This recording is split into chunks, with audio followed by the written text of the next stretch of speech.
Kathy, would you enable the sharing? Well, that's what I'm trying to do. And it's not, I'm not getting there for some reason. Hang on just a second. No problem. Good morning, everyone. This is Friday, June 4th. It doesn't seem like we're 6 months into 2021 already. And this is our Plain Talk video sponsored by Colorado REA. We appreciate all of their support as we've done these seminars, webinars for the last 6 to 7 months. This morning, our speaker is going to be Kate Siegel Shimko, who is Director of Boards and Commissions with the state of Colorado. And I may be doing some of your share screen, but they have 320 boards in Colorado with about 2,200 people on those boards.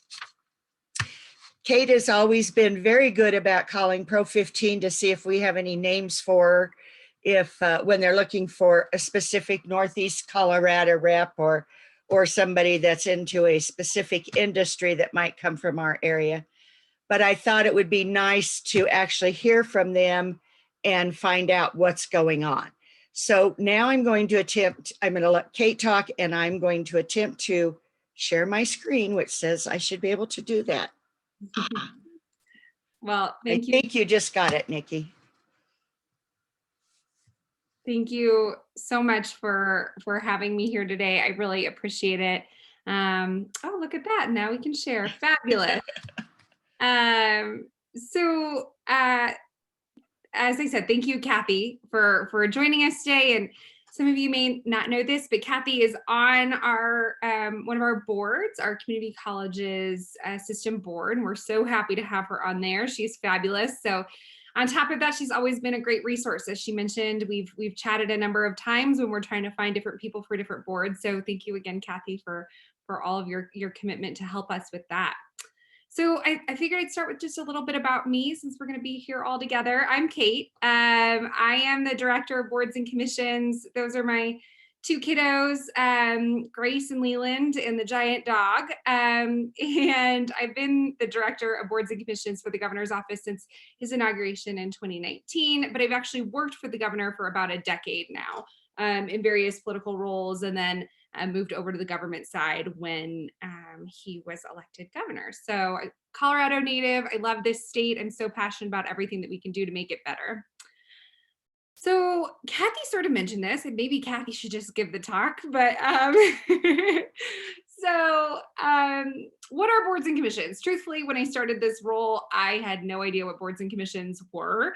It was new to me as well. So I like to tell everybody starting from the beginning, because I think maybe you've heard about certain boards, but maybe you don't know the full picture of what we have going on. So there are 320 boards. Actually, after this session, there's going to be like 334. This legislative session has created, I think, 14 new boards and commissions, which is crazy. So we'll have our hands full filling those seats. They are usually created by the legislature, but some of them are created by executive order as well. So the governor has the ability to create boards on his own, like I'm trying to think of an example, the Regional Air Quality Control Council. Some of those boards are created by executive order, but most of the boards are created by the legislature, and those are the ones that actually probably have the most power because they have the ability to get funding and work through those things. So the truth is that there is a board for everything. With 320, you can find a board for every passion that you may have, whether it be, the Ag Commission, Commission on Higher Education, Parks and Wildlife Commission. We appoint to all of the higher ed institutions, the public higher ed institutions in our state, except for CU. So we do all of those boards of trustees. So Adams State, Western, Mines, CSU, Mesa, so UNC. So we do all of those. State Board of Plumbing and Electrical too, Air Quality Control Commission, the nominating commissions, which are really, really important. I'm going to just focus in on the nominating commissions for a second, because I think this is a really good place to talk about it. So it's really interesting. And again, these are things I didn't know before I started working in this job, but the governor, one of the greatest executive powers of the governor is to appoint judges. But the way that he does that is it's not that he just gets a slate of 10 judges for him to look at and choose. These nominating commissions come together. It's one person from each county, give or take, in the district, and they're the judicial district. And they work together and come up with and do the interviews and writing samples, et cetera, for the judges, and then give the governor 3 people to choose from. So while he can choose the judge from those 3 people, he can only choose out of those 3 people. There's no way to go further. So this is a spot where we really work hard to make sure that there is representation from across our state. Truthfully, we have to have representation from across our state. So we are always looking for people, especially in rural Colorado, to serve in those nominating commissions. And it's also a cool thing because you meet in your, essentially in your community, right? It may be the county over where the meetings are, but it's not one of those ones where you have to drive to Denver all the time. You really get to be in your district. So Nikki, on to the next one. So one of the goals that we have here in boards and commissions is to make sure that the boards and commissions reflect the people of our state. The governor always talks about a Colorado for all. We want to make sure that our boards really look like that. So we have over 2,200 people currently serving on boards and commissions. The Governor Polis has appointed 1,460. I think that actually may be a little higher now, to boards and commissions since he started. Rural Colorado is about 18% of our population. Since the Polis administration started, we've appointed about 22.3% of people from rural Colorado. Department of Agriculture and the Department of Natural Resources are probably our boards with the highest representation from rural Colorado. Department of Ag is at 54.2% rural appointments, and Department of Natural Resources at 45.7%. So those boards, we think really a lot of what they do focuses on rural Colorado. Department of Natural Resources has all of the water boards. They have the boards that oversee parks and wildlife. And then Department of Agriculture, obviously we all know what they do. So we also work on diversity we look at diversity holistically. So when we say diversity in our office, we talk about rural versus urban. We talk about people of color. We talk about age diversity. We talk about it, the big picture of what does diversity look like. So Colorado has about 25.8% people of color. We were about 25% people appointed to boards and commissions, which is really great. I think the previous administration was about 18%. So we've increased that. We've increased our rural representation. We work really hard to do that. On to the next. And so in order for us to create a Colorado for all, we really want to make sure that everybody has the opportunity to have their voices heard from across the state. So I really rely on people like you guys to step up to the plate, maybe apply for yourself like Kathy did, or maybe you call your neighbor and you say, hey, I just heard this talk. I think you should check it out on the Facebook group, but also she mentioned this board coming up and I think you'd be a really great fit for it. We can only appoint the people that we get applications from. So I'll walk through our process on how to apply and whatnot, but we do a lot of recruitment. We do a lot of talking to outstate and try to get folks engaged and involved. But again, as I said, I worked in politics my whole life and I didn't really know this existed. So it takes time to get people to know about it, to want to serve and to get excited about the things that they can do. Truthfully, we have far less applications than what is actually the percentages of people in our state. So it's really important for us to have you guys help us out and get the word out. To the next one. So a couple of our upcoming spots coming up. So June 30th, July 1st, we're going to have 200 board seats coming available. So that's our biggest deadline of the year. We have tons of seats coming up. So we've got, I went through and I sort of tried to handpick things that I thought might be of interest to this group. But if you go online, we have all of our boards and commissions vacancies that are coming up online, but I'd be happy to walk through some of these. So we've got the Business Experiential Learning Commission, Bell Commission. We've got some business spots on that one. Identity Theft and Fraud Board. We have the State Board of Land Commissioners has actually an ag seat coming up on it. So that's a really important board. They oversee all of our state lands, and obviously on the Eastern Plains is the highest percentage, I think, of state lands. So maybe up with Moffat County, but they have a lot of state land out there, and the ag voice is really important on there since one of the leases that they have is for grazing and general agriculture use. Peace Officers Standards and Training Board. Those are for police officers. It's Kathy, you have friends now after your traumatic evening last night. So maybe you'll have somebody you can send over to us, right? Colorado Board of Veterans Affairs. We're looking for 2 veterans there.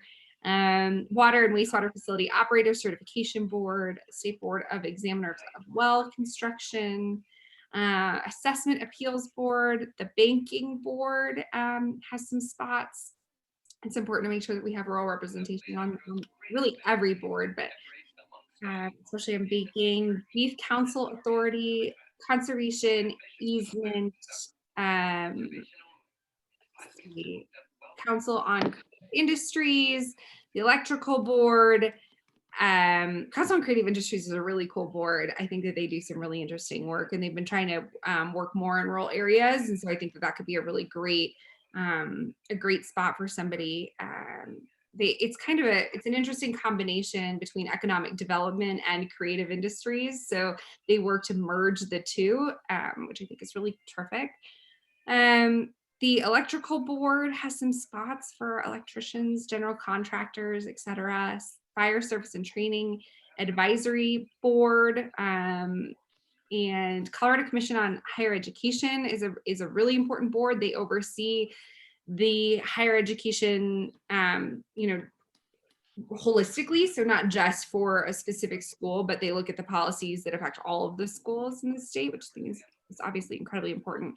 Mental Health Advisory Board for Service Standards and Regulations, obviously a huge and important issue right now, especially coming out of COVID, and our Plumbing Board. So those are just a few kind of hand-picked ones, but throughout the year we have openings. The openings come up on a rolling basis. So you may not fit the seat that's coming up. Maybe you really are passionate about well water construction, but you're not actually a person who creates the well water construction. The next year, maybe there is a seat for a member of the public, or maybe you'll fill the other seat. So they come on a rolling basis throughout the years. Nikki, on to the next one. So this is the full list of boards that we have coming up. So there's obviously, as I said, a ton of them. And really, we believe that there's a spot for everybody. And we really hope that you'll consider serving, because it truly is really important to make sure that we have that representation. Next. So let's talk briefly about our application process. We have an online portal, and that's how we take all of our applications. It's the same application for all 300 plus boards and commissions that we have. The application is a couple pages long. It just goes through, your background. You do have to attach a resume, but it could also be a bio if you don't have, a real resume. And you can apply for up to 5 boards at a time. And as I said, applications are taken on a rolling basis. We keep those applications for a period of 2 years. But to be really honest with you, sometimes we look back even further if we're looking for a really specific seat. Like I'm thinking of our state land board today. I have some chats about that this afternoon. And I think one of the people who applied for it had applied for a different ag board. A couple years back. We found his application and thought, oh, actually, he could be a really interesting fit for this. And then, I called and said, would you ever be interested in that? So that's another thing that we do. If you're applying for 5 boards, I really encourage you to think about all of your interests, right? So let's talk, this is what I do for a living. This is why I'm passionate about this. But actually, I've had a friend who's really struggled with mental health. So I want to apply for the mental health board. I'm really passionate about that. And then, I really love wine. So I think I'm going to apply for the Wine Industry Development Commission because that sounds like a fun one. And then I'm going to apply for Parks and Wildlife because I like to hike. And then I'm going to apply for, CCJJ, the Commission on Juvenile Justice, because that's an issue that's near and dear to my heart. So then you've got 5 boards that are really different. And that helps me look back and say, oh, you know what, they applied for this board, maybe CCJJ. We don't have a spot there, but we have another one on one of our justice boards that I think could be a good fit. We'll have that conversation with you and see. So I encourage you to be creative in your application, and then we can come back to you if it's something that might be a good fit later on.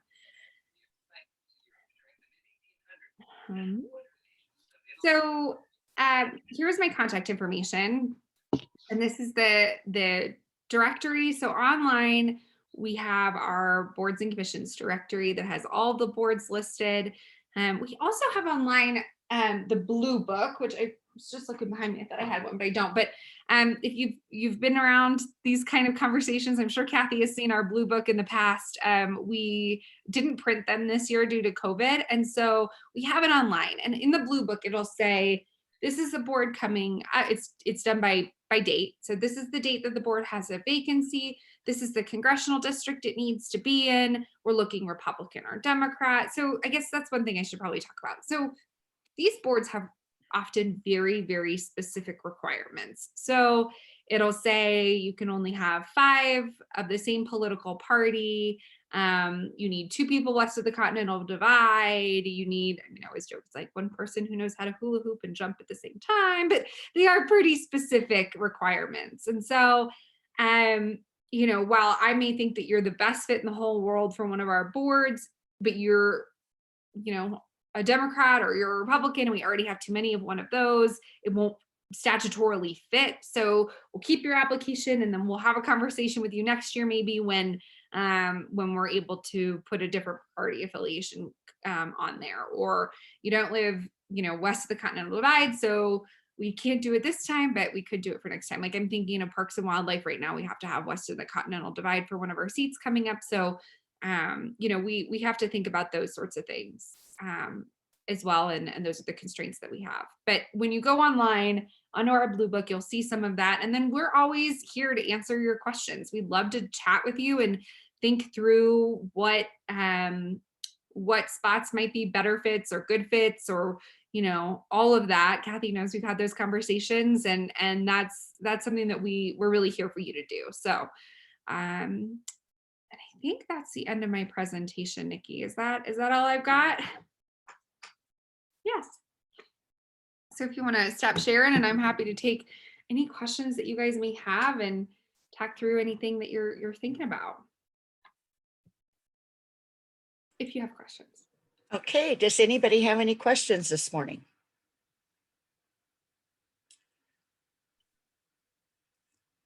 I guess I will start out.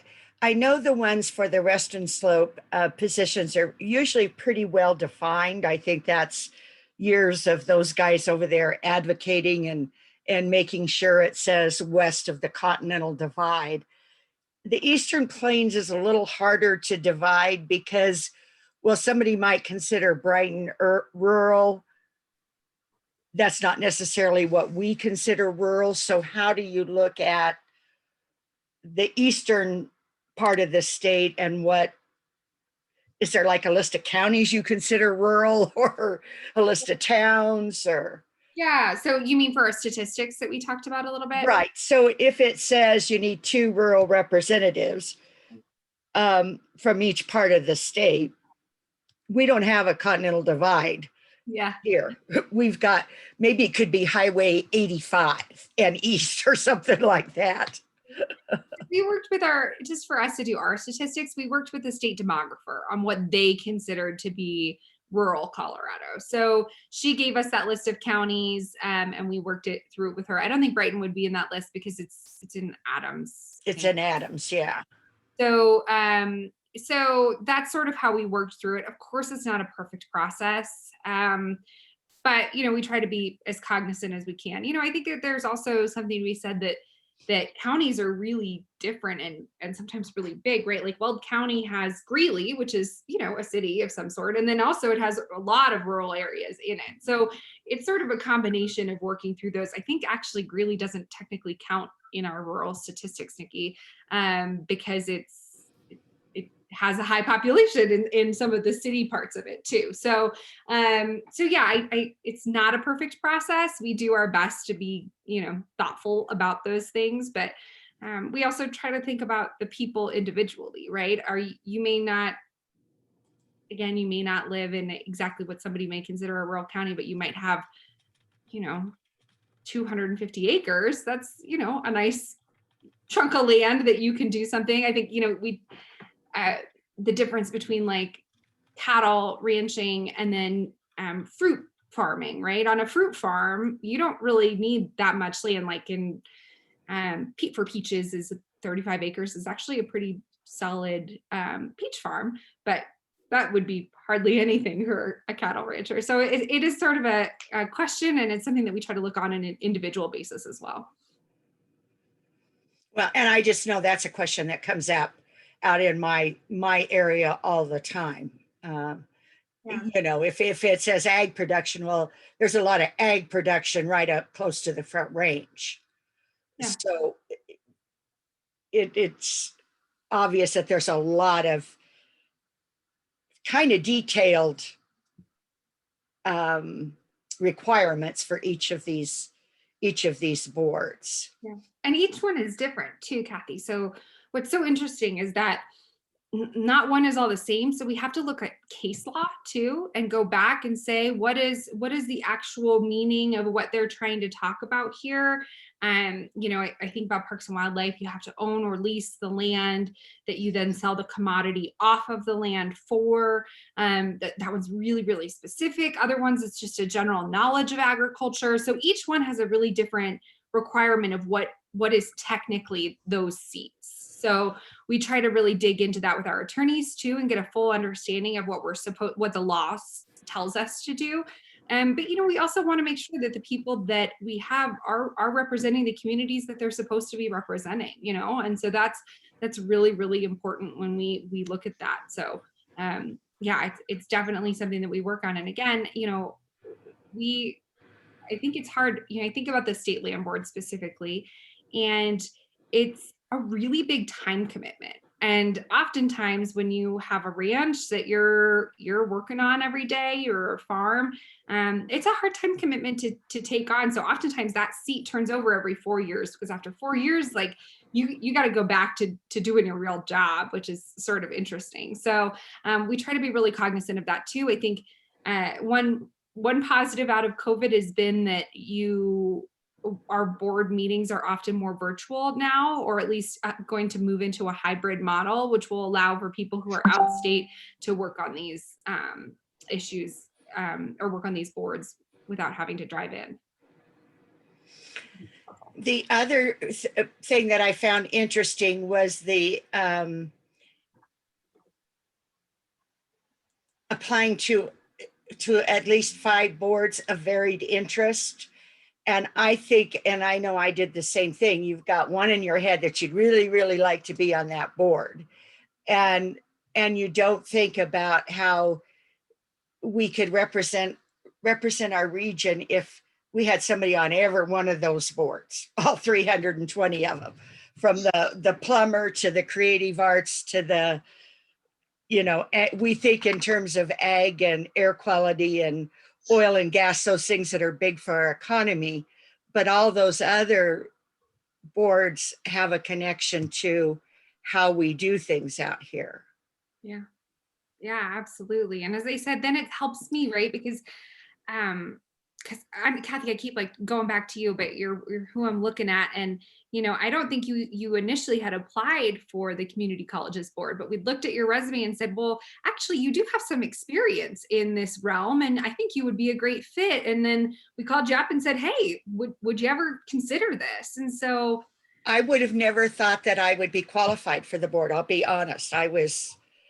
So I guess that's a lesson learned, that we may be more qualified than what we think we are, as individuals. On a position that opens up, how many applications do you normally get? gosh, it totally depends on the position, to be honest with you. Some of them we get one application and that's the one person we tried to recruit for the job and there you go.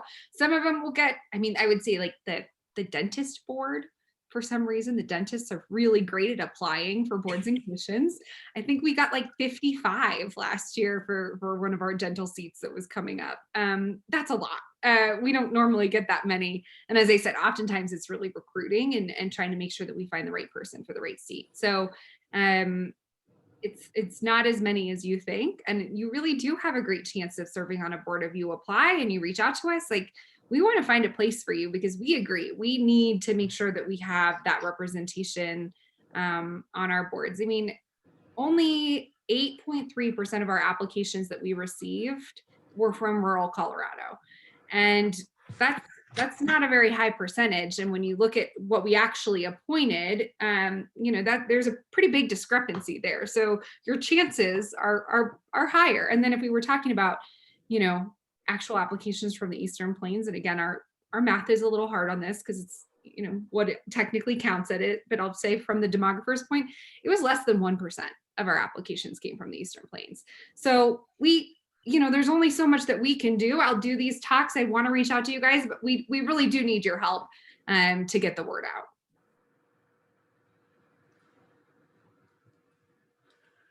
Leanne, Linda, Ron, Alejandra, any of you have questions? Leanne, I see you. Well, yes, I want to end this with, thank you, Kate. I had no idea there were 334 in total boards and commissions. I had no idea. So we will get on the ball and get rural Colorado to apply. Thank you. Thank you. Appreciate that. And I want to be on whatever beach that is for the. Yeah. I like her winter cabin better. She has a winter mountain cabin that's gorgeous. So I really like that too. But I don't know, after a year of COVID, I want the beach, I think.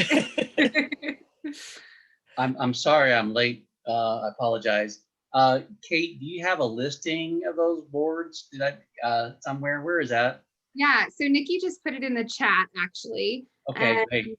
And that has all of our things. Kathy will send over, we can actually just send over this presentation too, so folks can go back and look at it if that's helpful. And there's also, she also sent the link for the application as well. So that should be coming through. yeah, Nikki's going to send me the actual slideshow that you did. So I'll have that to get out to our members, plus the video will be on YouTube. Linda, did you have any questions? Nope, I don't. I appreciate the presentation though. Linda, are you on a board? Yep, I'm on the new board for the health reinsurance. I And thought I saw also on a- something about that. Okay. Thank you for service, Linda. Leanne, are you on What a was- board? No. Okay. No. Ron, are you on a board? No, but I'm frequently bored. Well, I have a cure for that, which Oh, is oh, there you go. I could fill all your time, Ron. You better watch out. Yep. And I Leanne, better mute myself. Leanne, we're gonna get you on one too. I'm excited about that. I am too. Thank you. All right. Well, we appreciate your time this morning. We're going to give you back 30 minutes, which happens every once in a while on these. Again, thank you to Colorado REA for sponsoring our Plain Talk, and to Kate and Nikki for presenting from the governor's office of boards and commissions. And we are going to get that less than 1% from Eastern Colorado built up. That's going to be one of our major projects. So thank you very much, and you all have a great weekend. Thank you. You too. Bye all. Thank you so much. Thanks. Thank you. Bye-bye.